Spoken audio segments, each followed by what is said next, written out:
हमारे देश में कहा जाता है कि आरबीआई यानी रिजर्व बैंक ऑफ इंडिया हमारे इकोनॉमी की रीढ़ की हड्डी है। हमारी करेंसी, हमारे लोन्स, हमारी महंगाई सब कुछ मुंबई के मिंट रोड से कंट्रोल होता है। लेकिन क्या हो अगर मैं आपसे कहूं कि ये पूरा सच नहीं है? क्या हो अगर मैं आपसे कहूं कि आज भी आजादी के 75 साल बाद भी दुनिया के सारे सेंट्रल बैंक्स की डोर किसी और के हाथ में है?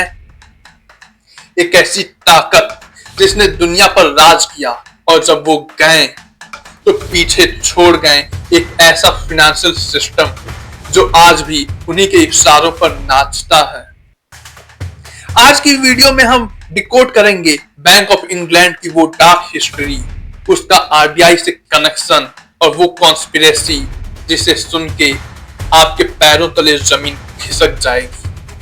नमस्कार दोस्तों, आज हम जानेंगे सेंट्रल बैंक्स के उस जाल के बारे में जिसे आम आदमी कभी देख नहीं पाता। कहानी की शुरुआत होती है साल 1694 में। ब्रिटेन एक वार लड़ रहा था और राजा के पास पैसे खत्म हो चुके थे। तब जन्म हुआ बैंक ऑफ इंग्लैंड का। यह दुनिया का पहला मॉडर्न सेंट्रल बैंक बना। लेकिन दोस्तों, ये कोई सरकारी बैंक नहीं था, ये एक प्राइवेट कॉर्पोरेशन थी। कुछ अमीर व्यापारियों ने मिलकर इसे बनाया, गवर्नमेंट को लोन दिया और बदले में मांगी एक चीज, देश की करेंसी प्रिंट करने का अधिकार। यही वो मॉडल था दोस्तों जो ब्रिटिश एम्पायर ने पूरी दुनिया में फैलाया।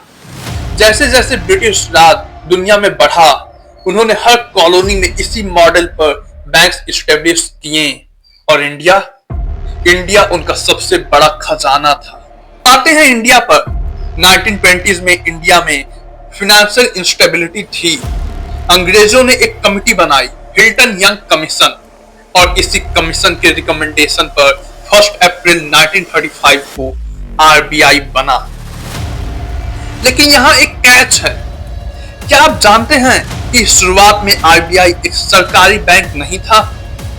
यह भी बैंक ऑफ इंग्लैंड की तरह एक प्राइवेट शेयर होल्डर बैंक था। इसके मालिक वो लोग थे जो ब्रिटिश क्राउन के वफादार थे। लोग कहते हैं 1949 में आरबीआई का नेशनलाइजेशन हुआ, वो सरकारी बन गया। लेकिन सवाल ये है, क्या सिस्टम बदला या सिर्फ मालिक का नाम बदला? क्योंकि जो बैंकिंग के नियम, जो गोल्ड स्टैंडर्ड, जो इंटरेस्ट रेट का सिस्टम बैंक ऑफ इंग्लैंड ने बनाया था, आज भी आरबीआई और दुनिया का हर सेंट्रल बैंक वही फॉलो करता है। अब मैं आपको एक ऐसे सच से रूबरू कराता हूं जो बहुत कम लोग जानते हैं। लंदन शहर के अंदर एक और छोटा शहर है, इसे कहते हैं द सिटी ऑफ लंदन और द स्क्वायर माइल। ये लंदन का वो हिस्सा है जहां बैंक ऑफ इंग्लैंड स्थित है। यहाँ के लॉज अलग हैं, यहाँ की पुलिस अलग है, यहाँ तक कि ब्रिटेन का राजा या रानी भी बिना परमिशन के इस एरिया में एंटर नहीं कर सकते। ये सिटी ऑफ लंदन दुनिया का फाइनेंशियल नर्व सेंटर है। कहा जाता है कि दुनिया भर का पैसा यहीं से रूट होता है। क्रिटिक्स का मानना है कि बैंक ऑफ इंग्लैंड सिर्फ यूके का बैंक नहीं है, बल्कि ये वो हेड ऑफिस है जहां से दुनिया भर की इकोनॉमी के रूल्स सेट किए जाते हैं। अगर आपको लगता है कि ये सिर्फ एक कॉन्स्पिरेसी थियरी है, तो जरा इस बिल्डिंग को देखिए। स्विट्जरलैंड के बैसल शहर में स्थित ये बिल्डिंग है BIS यानी बैंक ऑफ इंटरनेशनल सेटलमेंट्स। इसे कहते हैं सेंट्रल बैंक्स का सेंट्रल बैंक। दुनिया के 60 से ज्यादा central banks including RBI, bank of England, US federal reserve, सब इसके मेंबर हैं। हर 2 महीने में दुनिया के बड़े बड़े सेंट्रल बैंकर्स यहाँ सीक्रेट मीटिंग्स करते हैं। यहाँ क्या बात होती है इसका कोई पब्लिक रिकॉर्ड नहीं होता, लेकिन मीटिंग के बाद अचानक दुनिया भर के बैंक्स एक ही दिशा में आगे चलने लगते हैं। अगर बैंक ऑफ इंग्लैंड या BIS ने डिसाइड किया कि इंटरेस्ट रेट्स बढ़ाने हैं, तो आप देखेंगे कि इंडिया में भी लोन महंगे हो जाएंगे। अगर उन्होंने कहा कैपिटल रिक्वायरमेंट बढ़ाओ तो आरबीआई तुरंत नए रूल्स ले आता है। सोचिए, फैसला स्विट्जरलैंड या लंदन में होता है और असर इंडिया के किसान और मिडिल क्लास की ईएमआई पर पड़ता है। क्या ये कंट्रोल नहीं है? तो क्या इसका मतलब ये है कि आरबीआई गुलाम है? सच थोड़ा कॉम्प्लेक्स है। टेक्निकली आरबीआई एक सॉवरेन बॉडी है। फैसला हमारे गवर्नर और मॉनेटरी पॉलिसी कमेटी लेती है।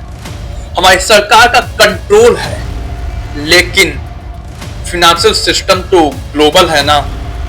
हम जिस डॉलर बेस्ड सिस्टम में जीते हैं, जिस स्विफ्ट सिस्टम से पैसे भेजते हैं, जिन इंटरनेशनल बैंकिंग नॉर्म्स को हम मानते हैं, वो सब वेस्टर्न पावर्स और बैंक ऑफ इंग्लैंड के मॉडल पर ही बने हैं।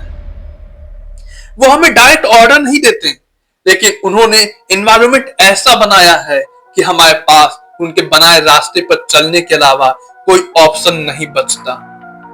अगर हम उनके रूल्स फॉलो ना करें तो हमारी करेंसी क्रैश हो सकती है, फॉरेन इन्वेस्टमेंट रुक सकता है। तो दोस्तों, सच ये है कि कॉलोनियलिज्म खत्म नहीं हुआ, बस उसका रूप बदल गया है।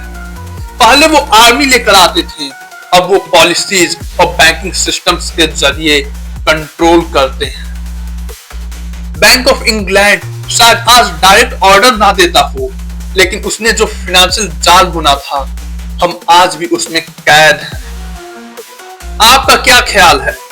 क्या इंडिया को अपना खुद का एक अलग फाइनेंशियल सिस्टम बनाना चाहिए जो इन वेस्टर्न पावर्स से आजाद हो? नीचे कमेंट करके जरूर बताएं। अगर ये वीडियो आंखें खोलने वाली लगी तो लाइक और शेयर जरूर करें। मैं मिलूंगा आपसे अगली वीडियो में एक और कड़वे सच के साथ। जय हिंद, जय भारत।